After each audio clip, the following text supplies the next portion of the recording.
Assalamualaikum warahmatullahi wabarakatuh. Kali ini kita akan membahas tentang keputusan Bupati Cianjur nomor 360/407/BPBD/2002 tentang petunjuk teknis pelaksanaan bantuan stimulan perbaikan rumah rusak yang terdampak bencana gempa bumi di Kabupaten Cianjur. Kita sedikit melakukan kajian tentang isi peraturan Bupati ini, ya, yang mana ini ditetapkan itu sekitar tanggal 8 Desember tahun 2002. Artinya kan berlaku sejak ditetapkan. Menurut pendapat kami terdapat beberapa kejanggalan dalam peraturan Bupati ini, sehingga Bupati Cianjur sepertinya harus melakukan review, ya. Kemudian meninjau ulang, ya, lalu ya lebih bagus lagi melakukan perubahan atas keputusan Bupati tersebut. Apa saja kira-kira kejanggalan-kejanggalan yang terdapat dalam keputusan Bupati ini?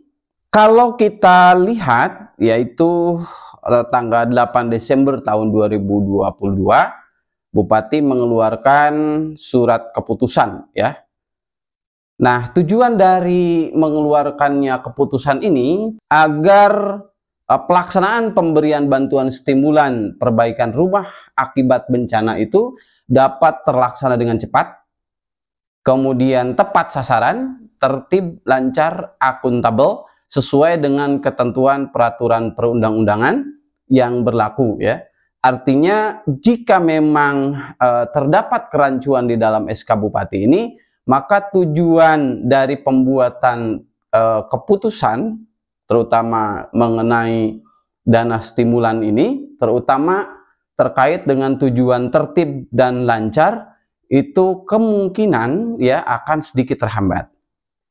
Nah, setelah membaca seluruh SK ini, terdapat memang beberapa poin yang harus dipertimbangkan untuk dilakukan perubahan, ya. Sebab dalam ketetapan yang ketiga SK Bupati ini itu disebutkan bahwa keputusan ini mulai berlaku sejak tanggal ditetapkan dengan ketentuan apabila ya di kemudian hari ternyata terdapat kekeliruan di dalamnya, akan ada perbaikan sebagaimana mestinya, ya.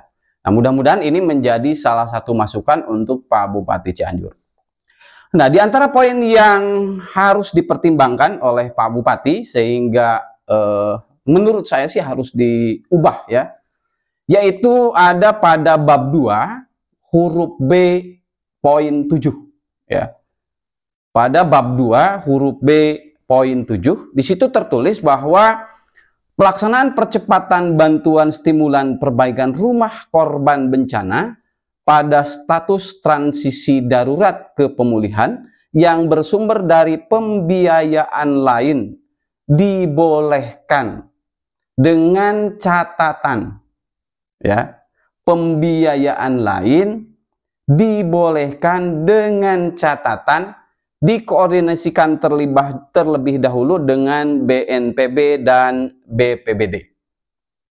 Kemudian ada pertanyaan, apabila pada prakteknya di lapangan, ya, ternyata perbaikan yang bersumber dari pembiayaan lain tersebut, ya, mungkin maksudnya pembiayaan yang bukan bersumber dari APBN atau APBD, ya, yang dari BNPB itu, tidak atau belum dikoordinasikan terlebih dahulu dengan BNPB dan BPBD, karena memang kondisinya ketika itu dalam situasi yang force majeure, ya, atau keadaan memaksa, sehingga masyarakat tidak sempat melakukan koordinasi baik itu dengan BPBD maupun dengan BNPB. Nah, apakah yang seperti ini dikategorikan atau masuk dalam kategori tidak boleh menerima bantuan? Ini kan menjadi tidak jelas, ya. Kemudian bahwa prasad dibolehkan dengan catatan mengandung makna terdapat syarat, ya, yaitu syaratnya adalah masa darurat pemulihan yang bersumber dari pembiayaan lain dibolehkan dengan catatan. Artinya di situ ada syarat. Padahal kalau kita membuka Undang-Undang Nomor 24 Tahun 2007, Pasal 4 huruf E, ya, itu menyebutkan bahwa penanggulangan bencana bertujuan untuk membangun partisipasi dan kemitraan publik serta swasta. Kemudian pasal 26 ayat 1, ya, pasal 26 ayat 1 masih di Undang-Undang Nomor 24 Tahun 2007, huruf D-nya berperan serta dalam perencanaan, pengoperasian, dan pemeliharaan program penyediaan bantuan pelayanan kesehatan termasuk dukungan psikososial. Huruf E-nya berpartisipasi dalam mengambil keputusan terhadap kegiatan penanggulangan bencana, khususnya yang berkaitan dengan diri dan komunitasnya. Dan yang terakhir, yang huruf F-nya, melakukan pengawasan sesuai dengan mekanisme yang diatur atas pelaksanaan penanggulangan bencana. Artinya apa? Artinya bahwa memang keterlibatan pihak lain dalam pengelolaan bencana ini justru harus didorong dan dibantu dalam kegiatannya. Terkait dengan ini berarti tidak boleh ada prasyarat. Nah, kemudian pertimbangan lainnya bahwa Undang-Undang Nomor 12 Tahun 2011, yaitu tentang pembentukan peraturan perundang-undangan, kalau kita buka di pasal 5, dia menyebutkan bahwa dalam membentuk peraturan perundang-undangan harus dilakukan berdasarkan asas pembentukan peraturan perundang-undangan yang baik, yang meliputi kejelasan tujuan. Sementara ini tidak jelas tujuannya kemana dan maknanya seperti apa. Ini bias, ya. Kemudian dapat dilaksanakan dan kejelasan rumusan. Nah, sementara di pasal 6-nya menyebutkan bahwa materi muatan peraturan perundang-undangan harus mencerminkan salah satunya adalah asas ketertiban dan kepastian hukum. Sementara di sini tidak pasti. Kenapa tidak pasti? Karena ada prasyarat, yaitu pemulihan yang bersumber dari pembiayaan lain dibolehkan dengan catatan. Jadi boleh, tapi ada syarat, ya, ada catatannya. Artinya kalau misalkan tidak koordinasi dengan BNPB dan BPBD terlebih dahulu, berarti kan bantuan stimulan ini tidak bisa diterima. Nah, harusnya tidak ada catatan seperti itu. Kemudian, nah, agar tidak terjadi multitafsir dan tidak terdapat syarat tertentu, maka harus ada kalimat yang memperjelas sehingga asas kepastian hukum, kemudian kejelasan rumusan itu terpenuhi, ya, prasyaratnya.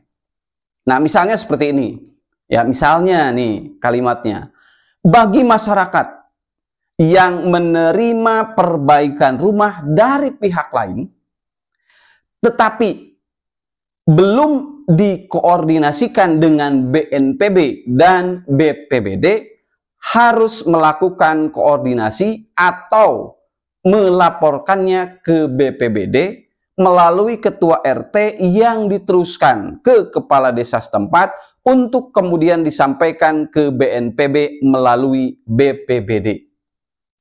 Ya, jadi jelas gitu loh, jelas.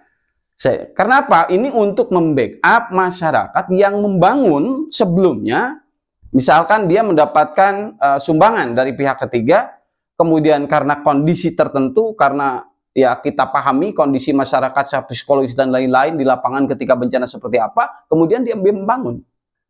Nah, sementara peraturan ini baru dibuat, ya, peraturan ini baru dibuat, kemudian masyarakat membuatnya itu sebelum.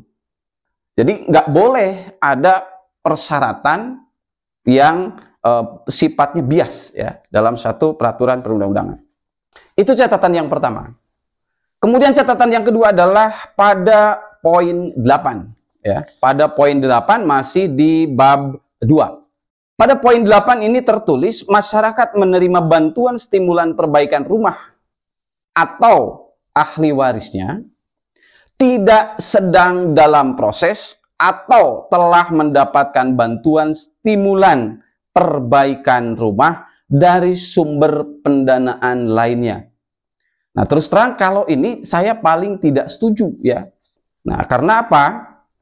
Saya jadi ingat tentang poin pernyataan Kepala BNPB ya, Pak Suharyanto, termasuk juga Pak Bupati Cianjur pada hari Rabu tanggal 4 Januari 2023 yang pada intinya menyebutkan bahwa BNPB meminta kepada warga korban gempa Cianjur, Jawa Barat agar tidak menerima bantuan pembangunan kembali rumah mereka dari berbagai kalangan termasuk organisasi kemanusiaan kecuali hunian sementara atau huntara karena akan menggugurkan bantuan dari pemerintah. Nah, klausul ini mohon maaf saya paling tidak setuju ya. Sehingga menurut pendapat saya bahwa bantuan stimulan perbaikan rumah dari sumber pendanaan yang lain itu masuk terhadap kategori perbaikan dengan biaya sendiri. Ya, masuknya ke kategori itu. Sebab apa? Sebab penerimaan bantuan dari pihak lain selain dari pemerintah itu masuk kategori sebenarnya faktor keberuntungan. Kenapa faktor keberuntungan? Karena tidak semua mendapat bantuan dari pihak ketiga. Ya mereka beruntung saja, kebetulan dia mendapatkan pihak ketiga. Analogi saya begini, ketika kita kesusahan, terus ada orang yang menolong, kira-kira itu masuk kategori apa? Itu masuk kategori, kalau kita sebagai umat muslim ya, itu pertolongan Allah.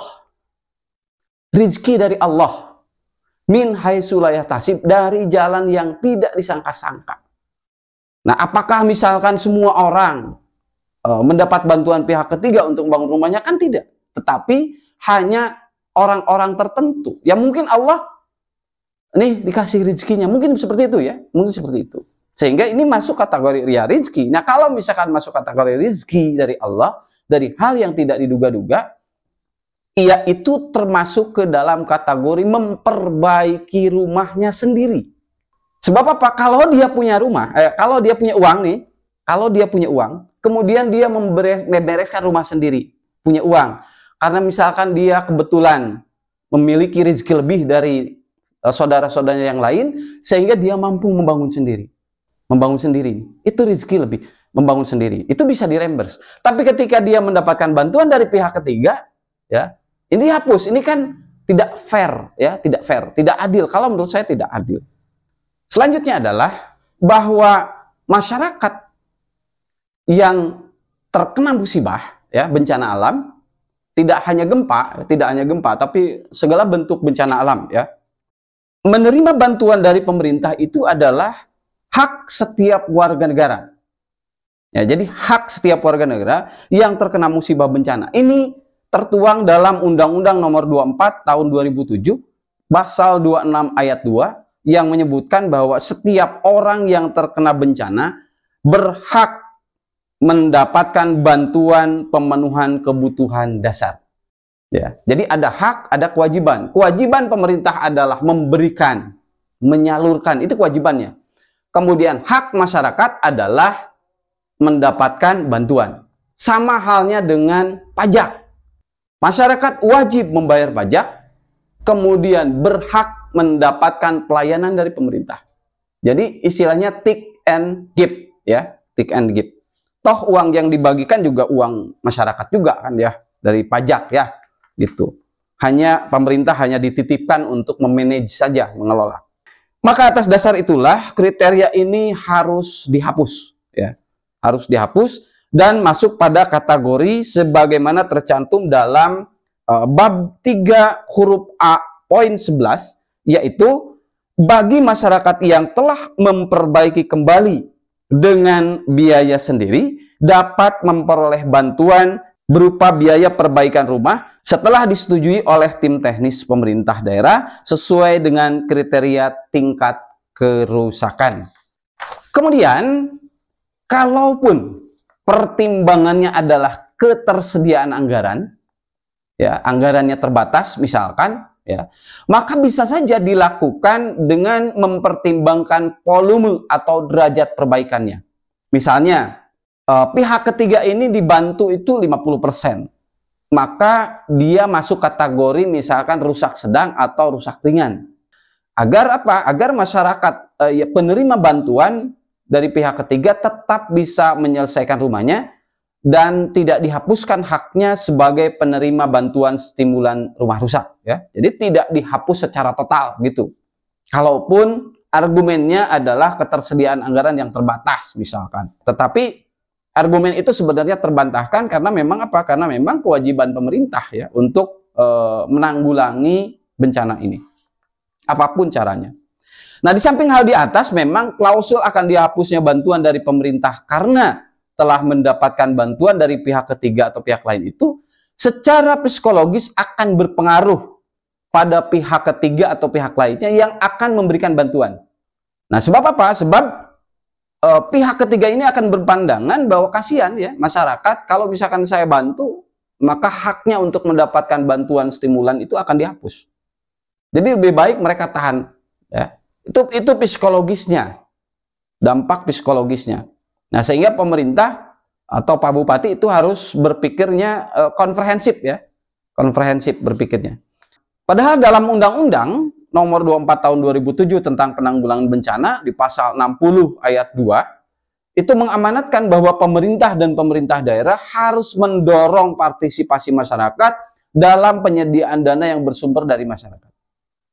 Tetapi kalau caranya seperti itu bukan mendorong, tapi malah seperti menahan secara tidak langsung. Karena ada faktor psikologis tadi ya, dampaknya seperti itu. Nah, sehingga itulah yang harus dipertimbangkan oleh pemerintah daerah. Hal ini juga mengesankan seperti memaksa pihak ketiga atau pihak lain agar menyalurkan sumbangannya melalui BNPB atau BPBD ya. Dan tentu saja ini sama dengan melanggar hak orang lain untuk memberikan sumbangan kepada masyarakat. Bahkan bisa masuk ke kategori pelanggaran hak asasi manusia. Nah, kemudian pada poin 8 tadi, ditambah pernyataan Kepala BNPB dan Bupati Cianjur ini, kontradiktif memang dengan isi poin 9 keputusan Bupati ini yang menuliskan bahwa pemerintah dan pemerintah daerah memberikan kesempatan kepada organisasi masyarakat dan sosial serta lembaga usaha untuk berperan memberikan bantuan dan dukungan dengan dikoordinasikan oleh BNPB dan BPBD. Satu sisi, masyarakat yang menerima bantuan dari pihak lain atau pihak ketiga akan dihapus ya dari penerima dana stimulan. Tetapi di sisi lain, justru pemerintah memberikan kesempatan kepada organisasi masyarakat dan sosial serta lembaga usaha untuk berperan memberikan bantuan dan dukungan dengan dikoordinasikan oleh BNPB dan BPBD. Ya. Jadi ada dua sisi yang kontradiktif. Bahkan kontradiktif pula dengan klausul yang ada pada bagian C poin 1 yang menuliskan bahwa rencana kegiatan pembangunan dan perbaikan rumah korban bencana pada status transisi darurat kepemilihan mengakomodir seluruh sumber pembiayaan yang sah baik dari APBN, APBD provinsi, kabupaten kota maupun sumber lainnya. Artinya apa sumber lainnya? Yaitu ya pihak ketiga tadi ya.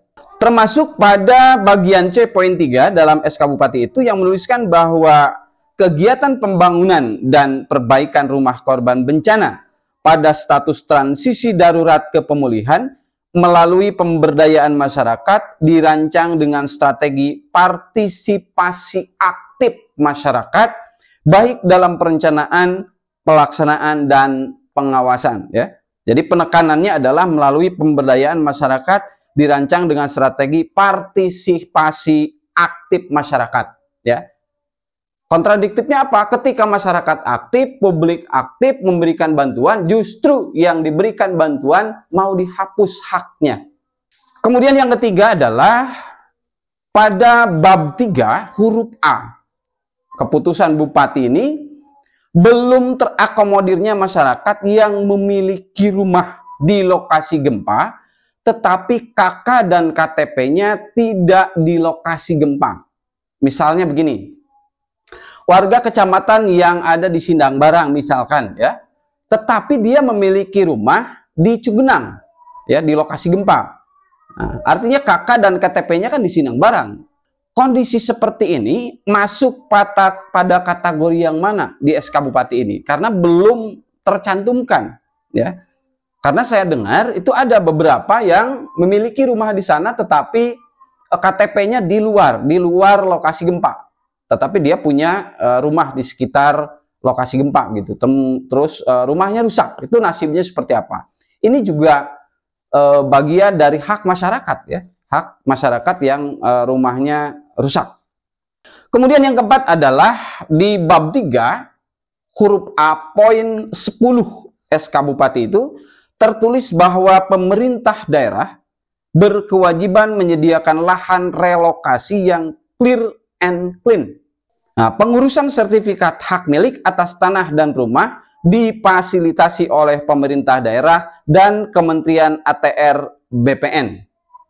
Dalam pemahaman saya, poin 10 ini mengandung pengertian bahwa pemerintah daerah berkewajiban melakukan penyediaan tanah, termasuk memberikannya kepada masyarakat dengan sertifikat masing-masing. Jadi sertifikatnya itu satu rumah satu begitu ya, masing-masing.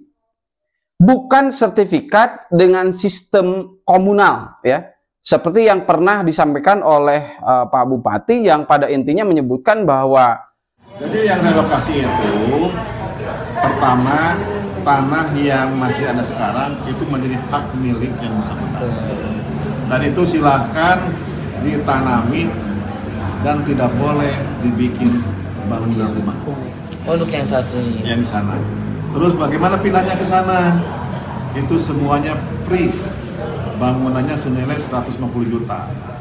Harga tanahnya senilai 100 juta dengan infrastrukturnya 250 juta. Itu akan diberikan kepada rakyat. Tidak hak milik rakyat. Hak milik, tapi sertifikatnya kita buat komunal. Misalkan 200 rumah di situ sertifikatnya satu. Apa tujuannya? Khawatir nanti diperjualbelikan. Nah, kalau menurut saya tidak seperti itu. Langsung saja ya. Langsung saja masing-masing dibuatkan sertifikat. Kemudian setelah diberikan sertifikat ada semacam perjanjian untuk tidak dijualbelikan. Atau di peraturan bupatinya atau di keputusan bupatinya dicantumkan di situ ya. Klausul ancaman pidana ketika rumahnya itu dijualbelikan misalkan ya. Itu masalah redaksi itu gampang. Tetapi pada intinya adalah rumah yang relokasi itu harus menjadi hak milik masing-masing, tidak dikomunalkan. Atas hal itu maka klausul ini harus ada penambahan prasa ya, penambahan prasa sehingga kalimatnya diubah menjadi pemerintah daerah berkewajiban menyediakan lahan relokasi yang clear and clean, pengurusan sertifikat hak milik masing-masing atas tanah dan rumah yang difasilitasi oleh pemerintah daerah dan Kementerian ATR BPN. Kemudian yang kelima adalah di bab 4 huruf A poin 8 SK Bupati itu menuliskan bahwa tim pendamping masyarakat atau TPM apabila diperlukan dibentuk TPM yang ditetapkan oleh kepala daerah yang anggotanya terdiri dari unsur kecamatan, unsur desa, tokoh masyarakat atau tokoh agama, unsur polsek setempat, dan unsur koramil setempat yang formasi dan jumlahnya sesuai kebutuhan. Nah, jika membaca lebih dalam kalimat di atas bahwa tidak ada kewajiban ya, karena apa? Karena apabila diperlukan dapat dibentuk. Artinya apa? Kalau tidak perlu ya nggak dibentuk. Gitu. Jadi nggak ada penekanan di situ. Karena sudah mah di depannya apabila diperlukan, kemudian pakai kata dapat lagi ya. Sehingga tidak ada kewajiban mutlak atau keharusan ya bagi kepala daerah untuk membentuk TPM ini. Padahal ini sangat penting dan memang amanah Undang-Undang Nomor 24 Tahun 2007 Pasal 3 Ayat 1 huruf F yang menyebutkan bahwa penanggulangan bencana berasaskan kebersamaan. Artinya apa? Bahwa penanggulangan bencana pada dasarnya menjadi tugas dan tanggung jawab bersama pemerintah dan masyarakat yang dilakukan secara gotong royong. Itu dilihat di penjelasannya, ya, penjelasan undang-undang pasal 3 ayat 1 huruf F. Nah, kemudian di peraturan pemerintah nomor 22 tahun 2008 itu kalau kita buka di pasal 22 huruf F menyebutkan bahwa kegiatan rekonstruksi meliputi partisipasi dan peran serta lembaga dan organisasi kemasyarakatan, dunia usaha, dan masyarakat. Kemudian di peraturan pemerintah nomor 21 tahun 2008 tentang penyelenggaraan penanggulangan bencana, pasal 85 ayat 2 huruf D, bahwa upaya menata kembali kehidupan sosial budaya masyarakat dilakukan dengan cara mendorong partisipasi masyarakat dalam kegiatan pengurangan resiko bencana. Atas dasar itu, maka klausul ini harus diubah, ya, sehingga kalimatnya menjadi kepala daerah membentuk, ya, kepala daerah membentuk tim pendamping atau TPM yang anggotanya terdiri dari unsur kecamatan, unsur desa, tokoh masyarakat, tokoh agama, unsur polsek setempat, dan unsur koramil setempat yang formasi dan jumlahnya sesuai kebutuhan, ya. Jadi langsung saja bahwa kepala daerah membentuk tim, nah, sehingga menjadi sebuah keharusan gitu. Kemudian yang keenam adalah pada bab 5 huruf D.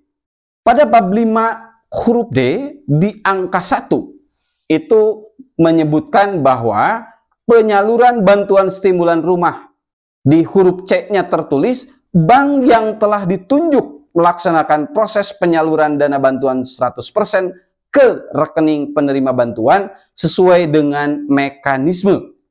Syarat dan ketentuan yang berlaku yaitu termin ke-1 sebesar 40% dan termin kedua sebesar 30% dan termin ketiga sebesar 30% dibayarkan 100% setelah pekerjaan selesai untuk rumah rusak ringan, sedang, dan rusak berat secara mandiri. Sedangkan yang dilaksanakan oleh pihak ketiga, yaitu TNI, Polri, rekanan, aplikator, dibayarkan langsung setelah pekerjaan selesai 100%. Nah, kejanggalan pada sistem pembayaran ini yaitu ada pada termin ketiga, yaitu termin ketiga 30% dibayarkan setelah pekerjaan selesai 100%. Pertanyaannya adalah, apa pertimbangan yuridis, pertimbangan psikologis, dan pertimbangan historis di Cianjur, ya. Jadi jangan menghistoriskan di luar Cianjur, karena lokusnya atau kejadiannya ada di Cianjur. Sehingga untuk termin ketiga itu pembayarnya harus menunggu 100% pembangunan. Ya, itu pertanyaan kritisnya. Sehingga klausul tadi sebetulnya harus diubah, ya, Pak Bupati, ya. Ini harus diubah sehingga berbunyinya begini. Termin ke-1 sebesar 40%, kemudian termin kedua 30%, dan termin ketiga 30% setelah progres pembangunan mencapai 70%. Dengan alasan sebagai berikut. Nih alasannya. Alasan pertama, bahwa termin 40% itu untuk pembangunan 40%. Jadi cair 40% untuk pembangunan 40%. Kemudian setelah 40% di cross check, cair lagi 30%. Artinya untuk pembangunan 70%. Ya, karena di jumlah 40 dengan 30 berarti 70%. Nah, setelah 70% maka dan termin ketiga, ya, cair lagi. Ya, nah cair lagi itu untuk menyelesaikan. Jadi jangan yang terakhir itu sudah selesai dibangun, menunggu 100% dulu baru dibayarkan yang 30%, ya. Jika termin ketiga yaitu 30% dicairkan menunggu sampai selesai atau 100% pembangunan, maka pertanyaannya adalah bagi masyarakat yang tidak memiliki uang, yang tidak memiliki anggaran sendiri, mereka mau pinjam kemana? Ya, mau pinjam ke siapa? Apalagi jika klausul bahwa yang menerima bantuan dari pihak ketiga ini akan dihapus. Sementara dia nggak punya uang. Ya, ini kan posisi dilematis bagi masyarakat. Tidak dibangun lagi dia nggak cair yang 30% karena harus 100%. Sementara kalau pinjam pihak ketiga, ada klausul bahwa yang mendapatkan bantuan dari pihak ketiga ini akan dihapus. Ini dilematis jadinya. Maka saya pikir ini harus diubah ya. Ini sebagai perbandingan, Kalau misalkan argumennya adalah Peraturan BNPB nomor 27A tahun 2021, kalau argumennya itu pemerintah daerah Kabupaten Cianjur, ya, misalkan ini berdasarkan instruksi BNPB atau berdasarkan apa? Ya instruksinya instruksi apa? Ungkapkan ke publik aturan-aturannya yang mana. Kalau saya baca bahwa dasarnya adalah keputusan BNPB nomor 27A tahun 2021. Ada daerah lain yang dasarnya itu juga, tetapi berbeda. Contoh, itu di Lebak, ya, di Kabupaten Lebak, tahun 2022. Ya, artinya setelah keputusan Kepala BNPB nomor 27A itu keluar, karena keluarnya tahun 2021. Peraturan Bupati Lebak nomor 11 tahun 2002, dalam perbubnya disebutkan bahwa hanya 2 termin justru, tidak 3 termin, ya. Hanya 2 termin, yaitu termin ke-1 50% dan termin kedua 50%. Pembayaran dilakukan apabila kemajuan fisik dan keuangan minimal 50% yang telah ditetapkan oleh tim teknis. Tidak ada kalimat menunggu 100%. Jadi kembali ke niat baik sebetulnya. Kalaupun misalkan Pak Bupati ini berdasarkan instruksi yang mana? Ya, kalau bisa bentuk tim, kemudian lakukan lobby dengan BNPB. Sampaikan kondisi masyarakat Cianjur seperti apa. Saya yakin kepala BNPB juga sama-sama manusia yang pasti memiliki hati nurani dan akal sehat. Dan saya yakin kalau strategi dan bagaimana cara kita menyampaikannya itu dengan baik dan dapat dipahami, saya yakin bisa di ACC, ya. Jadi tergantung usaha kita sebetulnya. Nah, sehingga itulah ada beberapa hal yang memang harus dilakukan perbaikan dan perubahan oleh Pak Bupati atas SK atau keputusan Bupati nomor 360 tahun 2022, ya.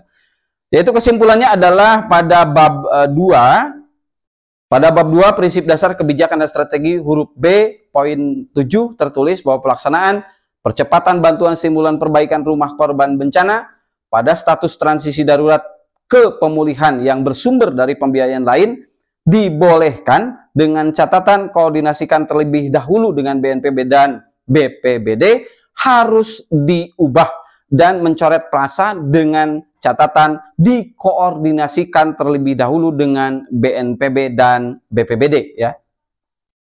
Kemudian yang kedua adalah pada poin 8 tertulis masyarakat penerima bantuan stimulan perbaikan rumah atau ahli warisnya tidak sedang dalam proses atau telah mendapatkan bantuan stimulan perbaikan rumah dari sumber pendataan lain, klausul ini harus dihapus. Kemudian yang ketiga adalah bab 3, harus mengakomodir masyarakat yang memiliki rumah di lokasi gempa tetapi KK dan KTP-nya tidak di lokasi gempa. Yang keempat adalah pada bab 3 huruf A poin 10 yang menuliskan bahwa pemerintah daerah berkewajiban menyediakan lahan relokasi yang clear and clean, pengurusan sertifikat hak milik atas tanah dan rumah difasilitasi oleh pemerintah daerah dan Kementerian ATR BPN. Klausul ini harus diubah sehingga menjadi pemerintah daerah berkewajiban menyediakan lahan relokasi yang clear and clean, pengurusan sertifikat hak milik masing-masing atas tanah dan rumah difasilitasi oleh pemerintah daerah dan Kementerian ATR BPN. Kemudian yang kelima adalah pada bab 4 huruf A poin 8 yang asalnya menuliskan bahwa tim pendamping masyarakat apabila diperlukan dapat dibentuk TPM yang ditetapkan oleh kepala daerah yang anggotanya terdiri dari unsur kecamatan, unsur desa, tokoh masyarakat, tokoh agama, unsur polsek setempat, dan unsur koramil setempat yang formasi dan jumlahnya sesuai kebutuhan harus diubah sehingga kalimatnya menjadi kepala daerah membentuk tim pendamping masyarakat yang anggotanya terdiri dari unsur kecamatan, unsur desa, tokoh masyarakat, tokoh agama, unsur polsek setempat, dan unsur koramil setempat yang formasi dan jumlahnya sesuai kebutuhan. Kemudian yang terakhir, yang keenam adalah pada realisasi pembayaran termin ketiga, yaitu 30%, dibayarkan setelah pekerjaan selesai 100%, klausul ini harus diubah sehingga berbunyi menjadi termin ke-1 sebesar 40%, termin kedua 30%, dan termin ketiga yaitu 30% setelah progres pembangunan mencapai 70%. Kemudian bagaimana 100%-nya? Itu ada di wilayah pelaporan. Babnya pelaporan nggak ada masalah ya, nggak ada masalah. Oke, itulah 6 hal ya, 6 hal kita kritisi atas keputusan Bupati Cianjur nomor 360 tahun 2022. Sehingga menurut pendapat saya ini Pak Bupati harus melakukan review, harus melakukan revisi dan mengubah keputusan Bupati ini sehingga memang tujuannya adalah bagaimana perbaikan rumah rusak yang terdampak gempa bumi di Cianjur ini menjadi lebih baik ya. Tidak terjadi hal-hal yang tidak diinginkan dan masyarakat bisa mendapatkan haknya dengan baik. Dan yang terakhir ya, kita berdoa mudah-mudahan masyarakat yang terkena bencana